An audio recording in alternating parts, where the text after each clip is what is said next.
Okay, let's unpack this. Let's do it. We are diving into a really critical period of transformation, both personal and political.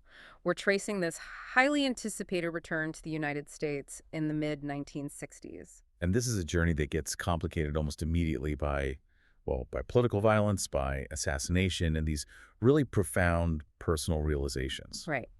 So our mission for this deep dive is to follow this one person's path through this global transition, this personal crisis, and ultimately how it leads to the genesis of a masterpiece that really changed American literature. It's a remarkable story. So the scene's in 1965. She's stepping off a Pan Am jet, coming back from Accra, Ghana. And the source material just paints such a vivid picture. She's wearing traditional West African clothes. A very visible link to the world she was just in. And the first thing that hits her is this almost physical shock. The shock of what she sees. Exactly. She realizes she's seeing more white people than I had seen in 4 years. And that's such a crucial detail. I mean, you have to think, for years she's been operating in a black majority context in Africa. Even with all the political turmoil there, yes. So to suddenly be plunged back into this Western, white-dominated environment, it creates this immediate, visceral sense of being out of place. It's not just moving from one country to another.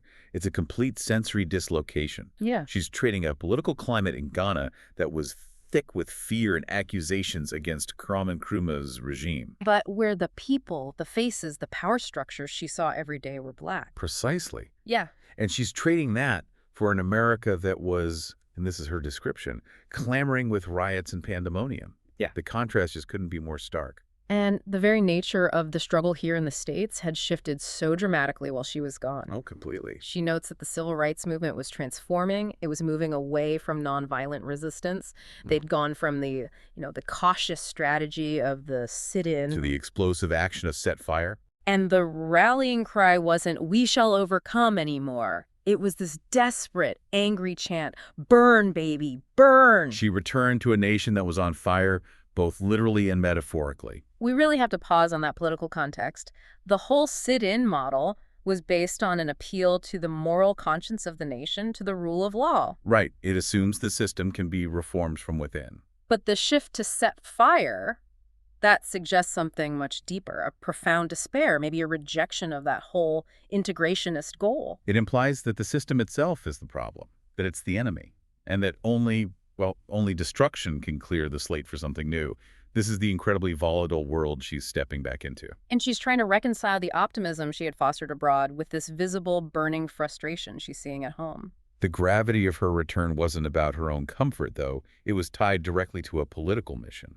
A very specific mission. The main reason she took this risk, coming back to the States at such a dangerous time, was to help establish Malcolm X's proposed Organization of African American Unity. The OAAU. The OAAU. And the OAAU is the absolute anchor point here. Yeah. You have to understand its political significance. This wasn't just another domestic civil rights group. No, it was global in its ambition. Completely. Malcolm X, having had his own focus shift dramatically after his trips abroad, he intended for the OAAU to take the plight of African Americans directly to the United Nations. Which would completely reframe the struggle. They're not just asking for domestic legal protection anymore. Precisely. They were arguing that the systematic oppression of black people in the U.S. was not a civil rights issue, a domestic problem, but a human rights issue. That's a radical idea. It's a radical, almost separatist approach. It aimed to put the U.S. government on trial before the world, treating the black community like an oppressed colonial entity right inside America's own borders. And her community in Ghana, the expatriates, they saw this as the most visionary political idea of the time. Oh, absolutely. And her own stature just soared because of this. Her friends there, Alice Wyndham, Vicki Garvin, Gillian Mayfield, they started treating her as, quote, special. Speaking more quietly around her. Right. Because they understood that her association with Malcolm X was a connection to the future of global black liberation. And that status wasn't just perceived, it was real. Malcolm X himself explicitly recognized her talent. We have this really poignant detail from his very last letter to her. He praises her, noting her sharp analysis of how some black intellectuals had a tendency to talk over the head of the masses. Using language that was just too far above and beyond them. Exactly. But he singled her out. He said she was different. He praised her ability to communicate because she had, and this is his word, plenty of soul. And she kept her feet firmly rooted on the ground. That's the key. This is a skill set, the intellectual, the activist, the artistic, that she would eventually channel into her writing. That ability to speak to everyone without condescending. It's what connects her to the grassroots. And this mission also stood in stark contrast to other struggles she had seen up close. Right. She talks about the nation dreamers she left behind in Africa. People like Vosmeek and Oliver Tambo from South Africa. Yes. Who still held this, maybe idealistic, maybe naive belief that they could change the hearts of the apartheid-loving Boers. She felt American blacks were on the verge of something bigger. Her hope was that Malcolm's leadership would help cleanse the U.S. of racism and set this new visionary example for Africans. Much like the Montgomery bus boycott had inspired them years earlier, the idea was that African Americans would become this kind of moral benchmark for global liberation. But this return, this mission, it came at a huge personal cost. We can't just gloss over the emotional difficulty. No, absolutely not. She had to deal with this painful separation from her son, Guy, who was 19. And the sources are very specific about how she arranged for his care, which really underscores her commitment to the OAAU mission. She left him in the care of friends, including a childless Swiss couple, and also a highly respected paramount chief, Nana Nketsi IV. So this wasn't just dropping him off. This was entrusting him to a deep, established support network. But she still felt the guilt. Guy was, as she described him, rambunctious and independent, and he was thriving. But she worried that her fruit might end up on a dung heap far away from the mother tree. It's that tension, isn't it? The choice between the consuming needs of a massive political movement and her role as a single mother. And that tension was compounded by another separation from her West African lover. Her great, all-consuming love, as she calls him. Handsome, powerful. But fundamentally an autocrat. A man who had the habit of being obeyed. And this relationship becomes a kind of personal litmus test for her own political consciousness. It really does. She realized that in loving him, she had conceded my authority over myself and my life to another. The pinch of his close embrace brought bliss, but the cost was absolute obedience. And she started to resent being treated as a thing, like an extra blanket. That feeling of being an object instead of a person, it just became intolerable for her. So she arrives in New York with all of this emotional weight, the stakes are sky high, and she immediately tries to connect. She finds a phone booth at Idlewild Airport. And the first call she makes, of course, is to Malcolm X. And that call immediately brings the global crisis crashing right into her personal reality. His voice is described as unusually high-pitched, just filled with urgency. He warns her not to come into New York right away. Right, because he had just been forced to abandon his car in the Holland Tunnel. Which is just a terrifying detail. It confirms that the threat on his life is constant, it's active. And he recounts the escape. He says, somebody was trying to get me. I jumped in a white man's car. He panicked. I told him who I was, and he said, get down low, I'll get you out of this. The sheer absurdity of it. A white man helping the nation's most controversial black leader escape an assassination attempt. Even in the middle of the terror, he notes it. But then, with that dark humor he had, the tone shifts one last time. He starts talking about his wife, Betty. Right, he calls her smart and witty. And then adds the detail, pretty pregnant.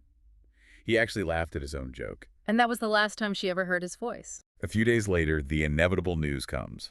She's in San Francisco by then, staying with her Aunt Lottie, trying to reconnect with her mother and her brother, Bailey. The phone call is from her friend Yvonne, and she asks this chilling question. These Negroes are crazy here. I mean, really crazy. Otherwise, why would they have just killed that man in New York? And that euphemism, that man in New York, that was all it took. She just locked herself in a room, goes into this kind of shock. A narcoleptic shock is how she puts it. When Bailey finally gets her out, her expectation is that the community will just explode, riot. Malcolm X was a champion, a messianic figure for so many. The reaction had to be huge. But the reality was tragically mundane. Bailey takes her through the Fillmore district. They go into the smoky Havana bar, and the indifference is just, you can feel it. People are flirting, drinking, chatting. And when Bailey, trying to get some kind of reaction, asks the bartender what happened. The response is just this casual, crude ignorance. The bartender says, well, hell, man, they shot him. You know, they say, you live by the sword, you die by the sword. And she even notes that he mispronounces sword as swear. That casual brutality of the cliche, the complete lack of awareness, it must have been devastating. Her hopes for this immediate righteous rage were just completely dismantled. So I have to ask, was this indifference coming from a place of real ideological disagreement? Or was it fear? or just a crushing, exhausted apathy. I mean, was she the newly returned activist, maybe a little naive about how unified the community actually was? That is the exact question the source material makes you ask. The shock for her was that not everyone prioritized political martyrdom over their Friday night drink. And this is where Bailey, her brother, provides this crucial, brilliant insight. Bailey's wisdom just cuts right through it. He explains the indifference perfectly. And his insight is, for the 1960s, pretty radical. It's absolutely radical. He argues that she can't expect a riot because some people don't want true change. They just want exchange. Explain that. What's the difference? They want the house, the job, the money that the people who have it have. They're interested in integration, in material gain, not necessarily in a fundamental revolutionary overthrow of the system. Or the moral price paid by figures like Malcolm X. Exactly. So that distinction change versus exchange, it's a powerful internal critique of parts of the civil rights movement. It suggests a big portion of the black population was seeking assimilation and stability, not the global revolutionary self-determination Malcolm was advocating. And Bailey connects this right back to their own family, to their mother, Vivian. He says she was the same way. She just wanted to be left alone to pursue her own freedom without King or Malcolm telling her what her liberation should look like. It grounds this national indifference in a psychology she can understand. And he doesn't stop there. He makes this prophetic, chilling statement about where all that delayed rage will eventually go. He tells her nothing's going to happen right away. I mean, nothing. But after a while, a white man is going to step on a black woman's toe and we'll have a civil war again. That's a profound prediction. He understood that the collective grief and rage wouldn't just disappear. No, it would incubate. It would fester until some seemingly minor incident would trigger a massive, violent reaction. He was basically predicting the riots to come, predicting Watts, even as they stood there in that apathetic bar. And he also predicted the historical revisionism that would follow. He did. He told her that in a few years, those same people who are so indifferent now would revere Malcolm X. They lie and claim they always supported him. It's an incredible insight into how quickly history gets rewritten to fit our current needs or our comfort. It is. Bailey, this small man, he proves himself to be the wisest, most cynical, and most perceptive analyst she knows. So Malcolm X is gone. The OAAU mission just dissolved. She can't go back to Africa. New York is too unstable. San Francisco only brought her despair. So she makes a tactical retreat. She accepts Bailey's invitation to Honolulu, basically for escapism and distraction. And she decides to go back to performing, singing in nightclubs like the Encore, to try and regain some sense of self-control. But the material is brutally honest about her commitment to singing as a career. Or rather, her lack of commitment. She's very candid. She admits her voice was fair and interesting, but she knew she would only eke out a living as a singer. And this is a crucial admission. She recognizes she lacks the willingness to sacrifice for it. Mm-hmm. She notes that true professionals have to give up so much, postpone gratification, and that was a sacrifice she just wasn't willing to make for singing. And the turning point, ironically, it isn't some sudden burst of ambition. It's a moment of profound artistic humility while she's watching her competition. Right. She goes to the Aloha Club to see the vocalist Della Reese. A powerhouse. A powerhouse. And this moment is both destructive and reconstructive for her. Reese's voice is described as this dramatic, powerful force that could just surf through the room and make the walls tumble down. And for her, the protective walls she'd built around herself as a singer, the walls that let her use it as a convenient job. They all just collapsed, as if obeying the urgency of a load of dynamite. She realized singing was a distraction. It was a secondary pursuit. And that realization leads to a definitive change in direction. She resolves to go back to the mainland and search until she finds something she truly loves, which she decides is writing a sage play and poetry. The focus shifts from performing for others to creating for herself. So she moves to Los Angeles, takes this old, unreliable Dodge from her uncle, and she needs a job. She takes a job with a company called Random Research. The pay was, in her words, pitifully low. But crucially, it gave her time to write between interviews. She was prioritizing her new artistic mission over financial security. And her assigned research area was Watts. She had known Watts from before this great migration of anger and frustration. She described it as having a staid decorum, almost a church lady's display at a Sunday afternoon tea feeling. But now the whole atmosphere is thick with frustration. The houses are still neat, but the streets are crowded with men lounging on porches. They talk louder. And they don't even respond to her presence, which was a change.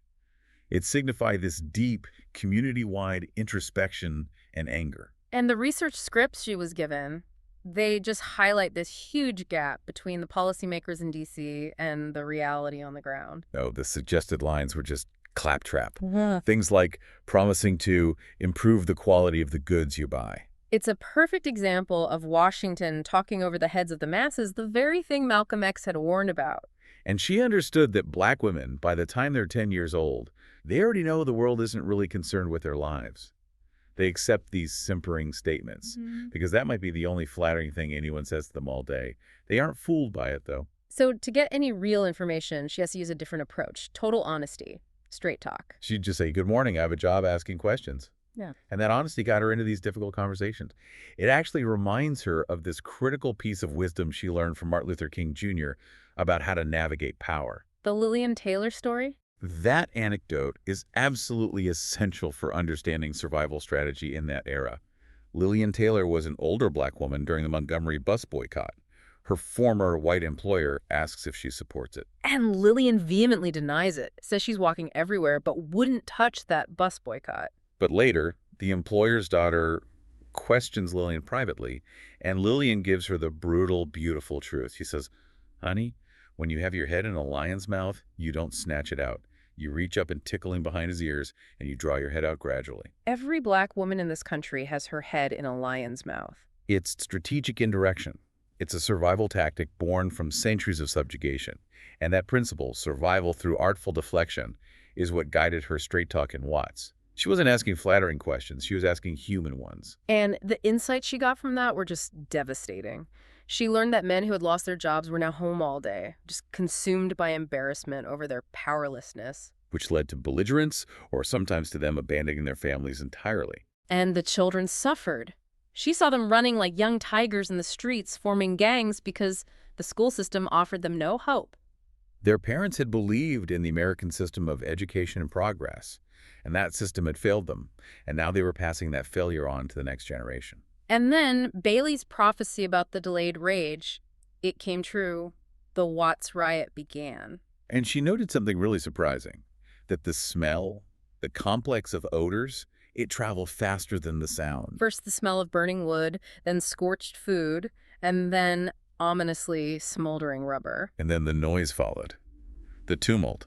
Looters staggering out of supermarkets, smoke billowing behind them, people pushing washers and dryers down the middle of the street. And the radio is all blaring the instruction, "Burn, baby, burn." Political analysts, people outside the community, they always wondered why the rioters were burning their own neighborhood. But the rioters themselves were operating on a completely different logic. A logic she understood. She realized they saw the stores, the supermarkets, the pawn shops, as the property of the colonialists who had come into the neighborhood to exploit them. So it wasn't self-destruction, it was an attack on the external exploiters who were profiting from their poverty. Exactly. And her experience on the street during a riot reveals this psychological shift that happens in a collective uprising. A young boy offers her a stolen radio. And he does it without any guilt or shame. He treats her like a conspiratorial partner, just assuming she approves of this act of rebellion. The devastation was captured in the poem she wrote that night. She describes, your friend Charlie pawn shop was a glorious blaze. And on her second visit, the world had changed so much that she felt invisible, not noticed by looters or police, a feeling she usually only had in white neighborhoods. And after the riot comes this strange phenomenon, disaster tourism. Tourists and foreign journalists from France, England, the Soviet Union, they all show up. And they're asking questions that just fundamentally miss the point, like, why did you burn your own neighborhood? And the residents respond with that old-as-slavery defense she learned from Lillian Taylor. They deflect the truth with absurd answers. It burned down before I noticed. Or, I didn't have a job, so I burned down Watts. It's a form of psychological resistance, refusing to give the colonizers the satisfaction of understanding their real motives. But despite that cynicism, the rebellion did force some concrete changes. It did. The uprising underscored the necessity of it. Community spokespeople identified pressing needs. Medical clinics, which were crucial to avoid the 2 or 3 hours of travel that sick people had to endure. And childcare centers. That need for childcare echoes all the way back to slavery, doesn't it? The need for reliable caregivers so mothers could work without their minds being burdened by worry. It's a historical through line. And the seeds of change from the riot led to the founding of the Watts Writers' Workshop by Bud Schulberg and the establishment of the Charles Drew Medical Institute. Some of that rage was channeled into constructive community building. So, in the middle of all this political explosion in Watts, the personal drama with her African lover just escalates. Her great love, the autocrat, he arrives unannounced in New York and calls her in Los Angeles, immediately asserting ownership. He literally says, "I have come to the States to collect you. God gave you to me. Remember." The confidence is total. Yeah. And despite her better judgment, she's still physically drawn to him. He fills her small apartment with his loud voice and his maleness. But the power dynamic that drove her away from Ghana in the first place is still completely there. Oh, it's firmly intact, and it leads immediately to this conflict of wills. He required total subservience. He's demanding, get this and fetch that. And she refuses to respond to fetch. She points out that it's an old-fashioned word. It harkens back to the language of slavery. This is her self-determination really taking root. She was Vivian Baxter's daughter, Bailey's sister, Guy's mother. She was totally unprepared to worship any mortal. So the conflict isn't just personal, it's ideological. She'd spent years working for liberation. She wasn't about to give it up in her own living room. And the absurdity of his demands just peaks during this argument over a Doris Day and Rock Hudson movie. He's pouting and demanding to know why their real-life relationship can't be like them, like those fictional roles in a Hollywood movie. It's a complete clash of reality and expectation. He's projecting this impossible fictional version of romance onto her, and then gets angry when she points out they're just actors playing roles. His inability to accept her intellectual defiance, that was the breaking point. It was, and it led to this moment of incredible physical defiance. She takes the corners of the tablecloth. I just drags everything, the food, the plates, the silverware off the table and into the living room. And declares, here's dinner if you want it. She just destroyed the entire domestic scene in one single cathartic gesture. And that act signals the end of her emotional investment in that destructive relationship. She flees, calls her mother in San Francisco, and her mother immediately sends herself and Bailey to L.A. The family crisis team arrives again. And her mother's calculated calmness when she gets there is amazing. The African complains to her about her daughter using profanity. And her mother, with total composure, defends her. She says she cursed from frustration, not from a lack of vocabulary, because her daughter had a huge vocabulary and wasn't lazy. She validates the frustration behind the words. And Bailey, as always, is swift and effective. He takes the African aside for a man-to-man talk. And the African, who couldn't be reasoned with by her, finds common ground with Bailey. Admits Bailey understands him better. The result is he agrees to leave for Mexico City to give her space. His flamboyant African robes packed by her mother. And out of this whole deception, this incredible new sisterhood emerges. Shortly after, she meets Dolly McPherson. The young, beautiful woman who the African had described over the phone as a very old black lady who let rooms in New York. And instead of hostility, they just burst out laughing. They find this immediate kinship. Dolly is beautiful, young, dark-skinned. They realize they've both been completely had by the same man. He tailored his lies to fit each woman, calling Dolly old to her and calling her a young country girl to Dolly. And the common experience of his elaborate deceit just instantly bonds them. And their bond leads to this moment of magnificent theatrical revenge. It's a masterclass in social humiliation. They orchestrate Dolly's unannounced arrival at a party for African diplomats in New York. The timing has to be perfect. She waits until exactly 1 minute to 4, interrupts his philosophical discussion, and asks him to speak of fidelity. And he launches into this confident, self-serving speech. The African man is more faithful than the European because he loves himself more. He's going on and on. And just as he's proclaiming his supposed fidelity, Dolly walks in, lays a hand on his shoulder, and says, "Hello there." He's speechless. He realizes instantly he's been set up, that the two women conspired to expose his hypocrisy in front of all his colleagues. He recovers, of course, with small talk, but the moment served its purpose. Later, in the bedroom, he acknowledges the change in her. He says with real hurt, "You have become someone else in New York, someone I don't know." He's realizing the subservient lover from Ghana is gone, and in a final manipulative move, he whispers the code phrase he knows will make her melt. "Pale hands I loved beside the Shalimar." And she fights the urge. Instead, she responds with the Fantai phrase, "Konebra, go and come," which they both know means he will never return. Her liberation was complete. So, with that intense personal drama finally over, she establishes this crucial support structure in New York. And this is where Jerry Purcell comes in. Purcell's patronage is the definitive shift. It's moving from seeking validation through activism or romance to accepting support for her own independent creative work. After a simple dinner, he offers her a generous monthly allowance. He insists she use the money to focus on her real talent, writing poetry and plays. He says, I manage artists who make more in one night than you have ever made in a year, yet I know no one more talented than you. And his generosity allows her to stop singing, stop taking menial jobs, and finally dedicate herself fully to the writer's life. So she's finally achieved financial stability, artistic focus, but that personal peace is short-lived. Just as her life stabilizes, the nation and her world is shattered by the second assassination. Her birthday, April 4th, 1968, brings the death of Martin Luther King Jr. And that day was supposed to be the start of her new work for him. She had committed to traveling the country to recruit black preachers for the Poor People's March. A request Dr. King made specifically because, he said, not too many black preachers can resist a good-looking woman with a good idea. She was a political asset. But instead of starting that work, she gets a phone call from Dolly. Martin Luther King was shot. Maya, he's dead. And she says the sound of those words, D-E-A-D, made the world capsize all over again. And the community's reaction this time is profoundly different from the indifference that followed Malcolm X's death. Completely different. She rushes toward Harlem, and she notes the stark contrast with Watts. In L.A., the reaction was rage and destruction. In Harlem, it was lamentation, raw screams, sorrowful thuds. This contrast really confirms Bailey's prophecy, doesn't it? It does. The delayed grief and rage, having found its outlet in Watts, now found an outlet in this profound sorrow for a man who had dedicated his life to nonviolence. And she's sitting in a diner in Harlem and overhears a man providing this powerful political synthesis of the whole moment. The man says the chaos isn't simple. He says half of this is for Malcolm X, a half for Martin King, and a half for a whole lot of others. He explains that the community hadn't done anything when Malcolm was killed, and now even people who didn't agree with King were out to show that they did know how to care for somebody. It was an act of public accountability, a demand for recognition that these lives mattered.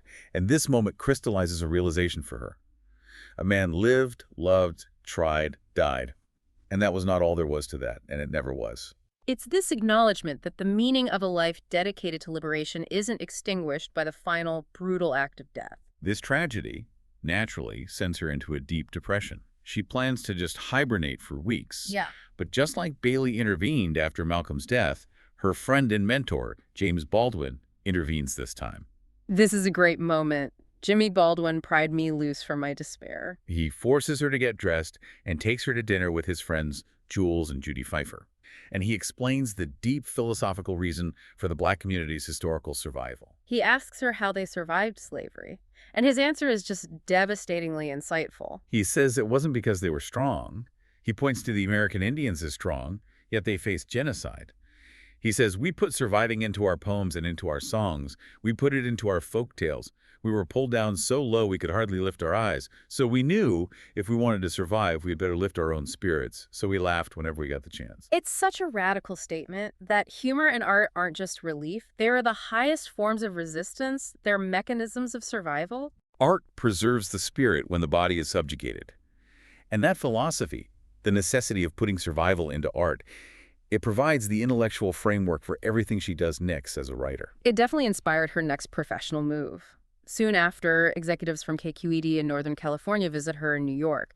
They want a writer and host for a series on African-American culture. And she channels all of that energy and insight into this immediate, enthusiastic pitch for a massive project, a 10-hour series called Blacks, Blues, Black. Which was a revolutionary concept for public broadcasting in 1968.